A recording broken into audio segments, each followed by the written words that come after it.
کبھی نبی اکرم جناب محمد رسول اللہ صلی اللہ علیہ وسلم نے کہا تھا کہ میرے بعد اگر کوئی نبی ہوتا تو وہ عمر فاروق ہے، میرے بعد اگر کوئی نبی کے عہدے سے سرفراز کیا جاتا تو وہ عمر فاروق رضی اللہ تعالیٰ عنہ ہے۔ آج یہ شیعہ کے نقش قدم پر چلنے والے، آج یہ رافضی کے تقلید کرنے والے اسی عمر فاروق کو کافر تصور کرتے ہیں، اسی ابو بکر صدیق رضی اللہ تعالیٰ عنہ کو گالیاں دیا کرتے ہیں۔ میرے عزیز ساتھیوں، کہیں نہ کہیں یہ عمل ایک انسان کو خارجیت کے عہدے پر فائز کر دیتا ہے، کہیں نہ کہیں ایک انسان کو اسلام کے دائرے سے نکال دیتا ہے اگر کوئی انسان یہ عمل کرتا ہے۔ میرے عزیز ساتھیوں، ہم اور آپ مشاہدہ کرتے ہیں دنیا کے اندر، ہم اور آپ اس بات کا مشاہدہ کرتے ہیں کہ جیسے ہی ماہ محرم کی پہلی تاریخ آتی ہے بالکل محفلیں سجائی جاتی ہیں، علماء کرام کو بلایا جاتا ہے اور تقریریں کروائی جاتی ہیں اور کربلا کے نام پر من گھڑت روایتوں کو پیش کیا جاتا ہے۔ کربلا کے نام پر حضرت حسین رضی اللہ تعالی عنہ کی شہادت کے بارے میں صحابہ کرام کو گالیاں دینے کا کام کیا جاتا ہے۔ کبھی یزید رحمت اللہ علیہ کے اوپر جو ہے سب پرش کی جاتی ہے، گالیاں دی جاتی ہے، کبھی امیر معاویہ رضی اللہ تعالی عنہ کے شان کے اوپر گستاخیاں کی جاتی ہے۔ میرے عزیز ساتھیوں، یہی وجہ ہے کہ اللہ کے نبی صلی اللہ علیہ وسلم حدیث کے اندر بیان کرتے ہیں کہ اے لوگوں، تم میرے صحابہ کرام کو گالیاں نہ دو۔ اے دنیا کے اندر زندگی گزارنے والے لوگوں، اس حدیث کے اوپر غور و فکر کرنے کی کوشش کرو۔ اللہ کے نبی صلی اللہ علیہ وسلم کہتے ہیں کہ اے لوگوں، تم میرے صحابہ کو گالیاں نہ دیا کرو، میرے صحابہ کرام کو برا بھلا نہ کہا کرو۔ اس لیے نہ کہو کیونکہ اگر تم اس دنیا کے اندر احد پہاڑ کے برابر بھی سونا خرچ کرو گے، تم احد پہاڑ کے برابر بھی اگر سونے اور چاندی کو بھی خرچ کرو گے، پھر بھی تم میرے صحابہ کے برابر نہیں ہو سکتے، تم میرے صحابہ کے ایک مد یا آدھے مد کے برابر نہیں ہو سکتے۔ اگر تم اس دنیا کے اندر صحابہ کرام کو گالیاں دیتے ہو تو اس حدیث کے اوپر غور و فکر کرنے کی ضرورت ہے۔ کہاں ہے وہ انسان جو صحابہ کرام کو گالیاں دیتے ہیں، جو آدمی قرآن کے اوپر ایمان رکھنے کا دعویٰ کرتے ہیں، جو آدمی احادیث کے اوپر ایمان رکھنے کا دعویٰ کرتے ہیں؟ نبی اکرم کی یہ حدیث تمہارے لیے دلیل ہے، نبی اکرم کی یہ حدیث تمہارے لیے عبرت ہے۔ اللہ کے نبی کہہ رہے ہیں کہ تم میرے صحابہ کے برابر نہیں ہو سکتے۔ اگر تم احد پہاڑ کے برابر بھی سونا خرچ کر دو، تم احد پہاڑ کے برابر اگر سونا اللہ کی راہ میں لٹا دو، پھر بھی میرے صحابہ کے برابر نہیں ہو سکتے۔ اور اللہ کے نبی صلی اللہ علیہ وسلم ایک دوسری حدیث کے اندر بیان کرتے ہیں کہ میرے ساتھ اگر میرے صحابہ ایک پل کی زندگی اگر گزارے، ایک پل کی زندگی اگر میرے صحابہ میرے ساتھ گزارے اور تم پوری زندگی اس دنیا کے اندر عبادت میں گزارو، پھر بھی اس ایک پل کے برابر تمہاری زندگی نہیں ہو سکتی، تمہارا عمل اس ایک پل کے برابر نہیں ہو سکتا۔ یہ صحابہ کرام کی فضیلت ہے، یہ صحابہ کرام کی اہمیت ہے، جس صحابہ کرام کے اوپر اس ماہ محرم کے اندر جو ہے گالیاں اور اس کے اوپر اس کے شان میں گستاخیاں کی جاتی ہے۔ یہ صحابہ کرام کی فضیلت آخری نبی جناب محمد رسول اللہ صلی اللہ علیہ وسلم بیان کر رہے ہیں کہ تم میرے صحابہ کو گالی نہ دو، تم میرے صحابہ کے عمل کے برابر نہیں ہو سکتے، تم میرے صحابہ کے برابر اس دنیا کے اندر نہیں ہو سکتے۔ میرے عزیز ساتھیوں، اور ایک رسم جو یہ لوگ اس دنیا کے اندر کیا کرتے ہیں، سبیل کی محفلیں سجائی جاتی ہیں۔ اس دنیا کے اندر سبیل کی محفلیں سجائی جاتی ہیں اور قبروں کو، قبرستان کو چراغاں کیا جاتا ہے، روشنیاں دی جاتی ہیں، قبروں کے اندر قبروں کو قمقموں سے سجایا جاتا ہے، اور سجانے کے بعد یہ لوگ جو ہے اس دن عبادتیں بھی کیا کرتے ہیں، قبروں پر جا کر کے منتیں بھی مانا کرتے ہیں، اور قبروں پر جا کر کے یہ لوگ سجدے بھی کیا کرتے ہیں اور سبیل کی محفلیں بھی سجاتے ہیں۔ میرے عزیز ساتھیوں، ان تمام کے تمام چیزوں کو اللہ کے نبی صلی اللہ علیہ وسلم نے حرام قرار دیا۔ اللہ کے نبی صلی اللہ علیہ وسلم نے اس طرح کے کاموں کو ارتکاب کرنے والے لوگوں کے لیے لعنت کی ہے کہ اللہ تبارک و تعالیٰ ایسے انسان کے اوپر لعنت کو برسائے جو آدمی قبروں کو چراغاں کرتا ہے، جو آدمی قبروں کے سامنے سجدہ کرتا ہے، جو آدمی قبروں کے سامنے اپنے سر کو جھکاتا ہے، جبین نیاز کو خم کرتا ہے۔ ایسے لوگوں کے لیے اللہ کے نبی صلی اللہ علیہ وسلم کی وہ حدیث لعنت اللہ علی الیہود والنصارى اتخذوا قبور انبیائهم مساجد. اللہ کے نبی صلی اللہ علیہ وسلم کی یہ جو ہے حدیث ہمارے لیے اور آپ کے لیے نمونہ ہے. اللہ کے نبی صلی اللہ علیہ وسلم کہتے ہیں اے اللہ اس انسان کے اوپر, اس آدمی کے اوپر اللہ تبارک و تعالیٰ کی پھٹکار ہو, اللہ رب العالمین کی لعنتیں نازل ہو, جو آدمی قبروں کے اوپر جا کر کے سجدہ کرتے ہیں, جو آدمی قبروں کے اوپر جا کر کے چڑھاوا چڑھاتے ہیں, قبروں سے جا کر کے منتیں مانا کرتے ہیں, ان تمام کے تمام لوگوں کے اوپر اللہ تبارک و تعالیٰ کی لعنتیں ہوں. اور خود اللہ کے نبی صلی اللہ علیہ وسلم نے اپنے بارے میں اللہ رب العالمین سے دعا کی اللہم لا تجعل قبری وثنا یعبد. اے میرے پروردگار عالم, میرے اس دنیا سے چلے جانے کے بعد, میری اس دنیا سے وفات پا جانے کے بعد, اے میرے پروردگار عالم تم میری قبر کو چراغاں کرنے کی جگہ نہ بنا دینا, میری قبر کو سجدہ کرنے کی جگہ نہ بنا دینا, عبادت گاہ نہ بنا دینا. میرے عزیز ساتھیوں, اگر اس دنیا کے اندر کسی کی قبروں کے اوپر چڑھاوا چڑھانا اگر جائز ہوتا تو وہ نبی اکرم جناب محمد رسول اللہ صلی اللہ علیہ وسلم کی تربت ہے, اسی کی قبر ہے جہاں پر ہر انسان چاہتا تو چڑھاوا چڑھا سکتا تھا. لیکن اللہ کے نبی صلی اللہ علیہ وسلم نے اپنی زندگی کے اندر جب مرض الموت میں مبتلا تھے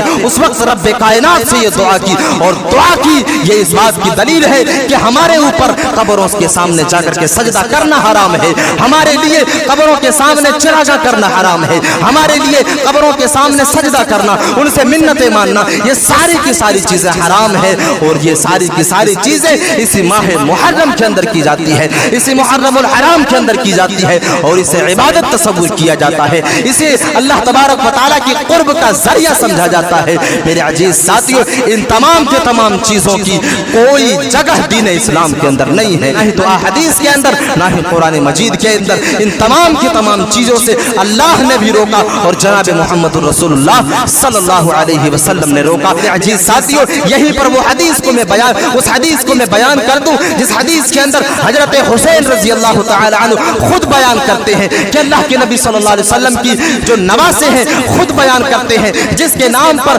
آج یہ لوگ 10 دنوں تک ماتم کرتے ہیں, جن کی موت کے اوپر, جن کی شہادت کے اوپر یہ لوگ ماتمی دور کو جو ہے اس دنیا کے اندر انجام دیا کرتے ہیں. وہ حضرت حسین رضی اللہ تعالی عنہ خود حدیث کے اندر بیان کرتے ہیں کہ مصیبت کے وقت ایک انسان کو چاہیے کہ انا للہ و انا الیہ راجعون پڑھا کرے. اگر بار بار اگر اسے مصیبت آئے اور بار بار اسے اسی چیز کا یاد آتا رہے, اسی چیز کو وہ انسان یاد کرتا رہے, اسی مصیبت جو ہے اس کی ذہنوں کے اندر آتی رہے, تو اس انسان کو چاہیے کہ وہ ہر مرتبہ انا للہ و انا الیہ راجعون پڑھا کرے. میرے عزیز ساتھیوں, یہ خود اسی شخصیت کی دلیل ہے, اسی شخصیت کا قول ہے جس کے نام پر آج ماتم کی جاتی ہے, جس کے نام پر آج سبیل کی محفلیں سجائی جاتی ہیں. خود وہ حضرت حسین رضی اللہ تعالی عنہ دنیا والے انسانوں کو یہ سبق دے رہا ہے کہ مصیبت کے وقت تم صرف اور صرف انا للہ و انا الیہ راجعون پڑھا کرو. میرے عزیز ساتھی, یہ چند باتیں تھی محرم الحرام اور اس کے بدعت و خرافات کے تعلق سے, باتیں اور تھی لیکن جو باتیں رہ گئی انشاءاللہ پھر کسی موقع سے آپ لوگوں کے سامنے بیان کی جائے گی. اس سے قبل اللہ رب العالمین سے دعا کرتا ہوں کہ پروردگار عالم بدعت و خرافات سے ہمیں اور آپ کو بچنے کی توفیق عطا فرمائے. اللہ رب العالمین ہمیں اور آپ کو قرآن و حدیث کے مطابق اس دنیا کے اندر زندگی گزارنے کی توفیق عطا فرمائے.